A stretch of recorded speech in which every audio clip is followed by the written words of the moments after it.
if we're talking about modern music, I don't know how you can leave Chris Brown out of the conversation as King of R&B. I think you and I, we've had this conversation before, and the only issue that we've had is that, or I think we talked about this, the only issue that I've had, and I think you'd agree with, is that he hasn't delivered the quote-unquote classic album, per se. But I came up with a defense for that. And the defense is, the defense is Brandon, he came out, his first album dropped in 2005. All right, so the tail end of an era where album sales still matter. Mm-hmm. He didn't have the benefit of coming up in the 90s. And I feel like if you had put him in a different environment, a different music business, where you had that format that you and I always talk about, where artists record music, there's a lot of A&R involved in it, they disappear while they're recording music, they focus on working with a select amount of producers, they only select a few, like 12 to 14 tracks. You don't have the ability, in the 90s, you didn't have the ability to put out 30 and 40 track albums. You didn't have the ability to put out an album every year or every other year. And I feel like if you take the best songs off of Chris Brown's albums, the top 3 songs off of his albums, and you put them on one, then you may have something close to the classic album that you and I have wanted from him.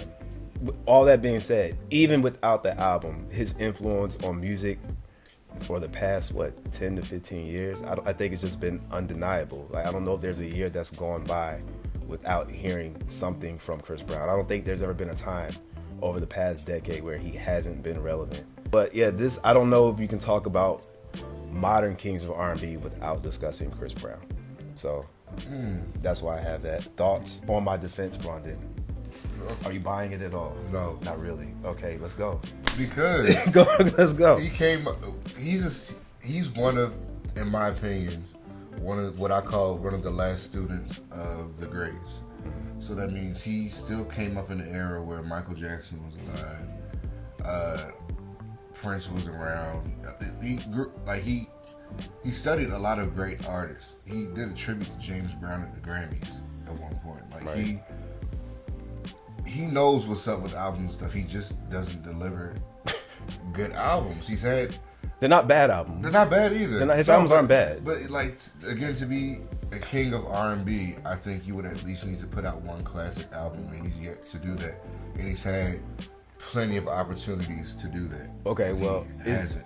And he's had A&R behind me. Yeah, he came kind of towards the tail end of an era or whatever, but towards that tail end, he released a good 3 to 4 albums within the era where albums were still being produced and you could still make a concept or a cohesive project.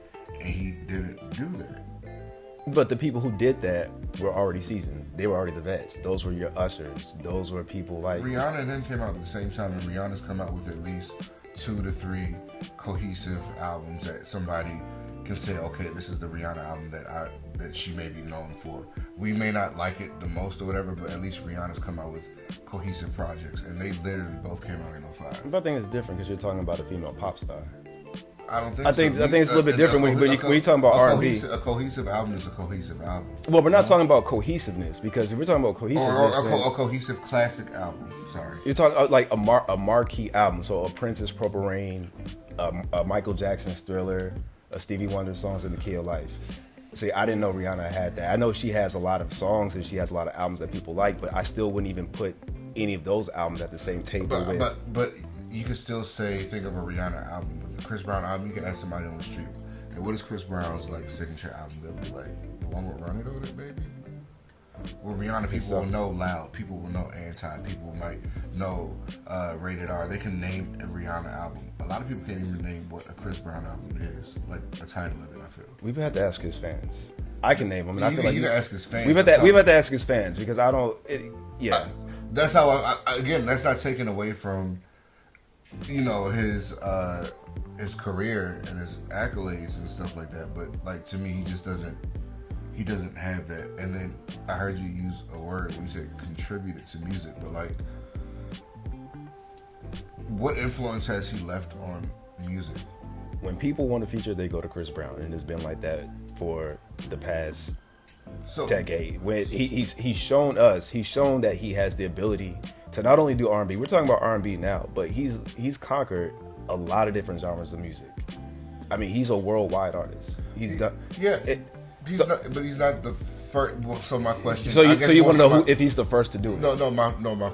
I guess my question would be, as far as his influence on music, what?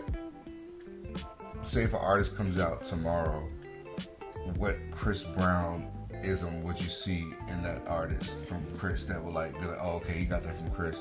Chris's legacy is living on. I know what you mean. You're looking for the originality. Yeah. I don't know about that then. I think that's a different conversation. Well, that's what I mean by contributing to music. When you contribute to music, you leave something behind, some kind of legacy or something. Right. I feel like Chris has not done that. He's left. So you feel like he left a lot of music, a lot of hits. A trail of chaos.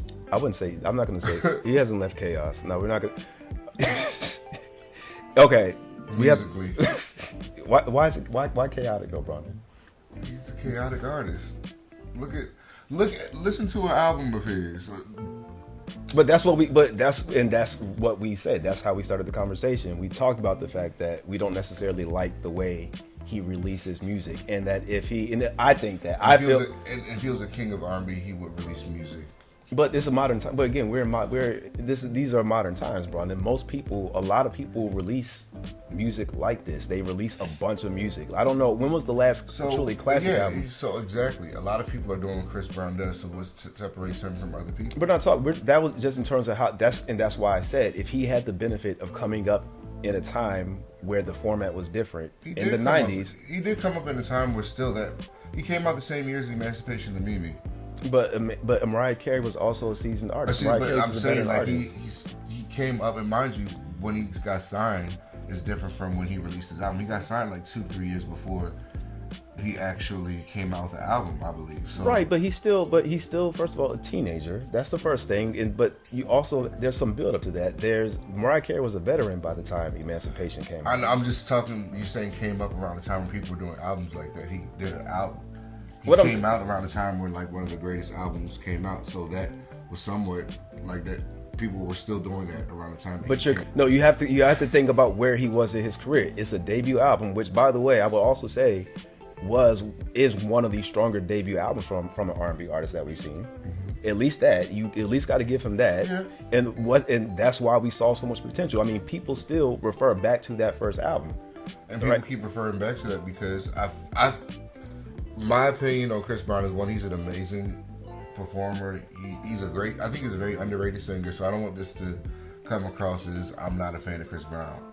I love Chris Brown. He's great. But to me, as far as him being an artist, it's just, to me, it's been a big old ball of potential, and it hasn't been channeled correctly or the way we want. Or just how from what I've seen from Kings of R&B, if that's the conversation that we're having. I would prefer, like you said, a more streamlined version of Chris Brown where he just focuses on making one classic album. But he's not that type of artist, and most artists today aren't that type of artist. It's hard to enjoy music. Like Chris Brown, when he releases an album, it's I want to listen to it, but I don't feel like listening to 40 fucking tracks. That is hard. It's hard. I don't feel like it. It's really hard. I don't have that much of a life either. I just don't want to sit around and listen to Chris Brown cuss at me for 40 songs. Well, it's not just cussing. Well, I'll say this. He feels differently about his music. I remember a few years ago, it was either a tweet or some post. I don't know. It was a while ago, but it was around the time that Heartbreak on the Full Moon came out. And I think he had some issues with the Grammys because they didn't give him a nomination for that. And he felt that was Grammy worthy. Now, when I first listened to it, I didn't necessarily care for it, and I thought he was crazy. But I love when artists ask an album, it was still too much to receive at one time, considering it was 35, 40 tracks. But again, we have to talk about, when you talk about Chris Brown, you have to talk about how much of a creative he is. This man likes to paint. This man likes to dance all over the place. He clearly loves making music and recording music. I don't think it's a matter of how we receive it as consumers. But whatever, Bunny. We got to get. Okay, I'll go next. But we can talk about. We can actually have a whole episode on Chris Brown. And actually, while we're on it, Chris Brown needs to release his albums on vinyl. The man that doesn't even like his albums. I'm joking. I just had I'm teasing. I'm teasing you. But that's one thing a lot of people may not know. His music is not available on vinyl. His albums are not available on vinyl, so that's something that. Hence the single and the sampler. Yeah, so that would be something great. I definitely would like his entire catalog released on. And why do you want his albums on vinyl? I don't want Heartbreaks and whatever the fuck it's called. That'll be like 5 LPs. I don't want that. But why? I would like Chris Brown. I would like Exclusive. I would like Graffiti. I would like Fame. That's it. That's probably it. You like X? X is cool. I can listen to that on you my like iPod. Indigo was good. And I don't want 10 LPs. I don't want 40 tracks. Yeah, I would appreciate Chris. I think he's too important of an artist to not have his album. He is, and I'm sorry if I made it seem like he wasn't an important artist. I'm just asking questions because people say stuff like legacy and all that stuff. I'm like, but what legacy did it really leave behind? That's just my question. And if you have an answer for that, he's still building. He's still building it, and I will receive. He's still here. I mean, he has not. Chris Brown has not had a down year. Yeah, okay. He has. I don't think so. I don't think so. That's cool. I'm just saying. That's I don't know if we can deny that. But your number, Bronner, you got to get to your next pick.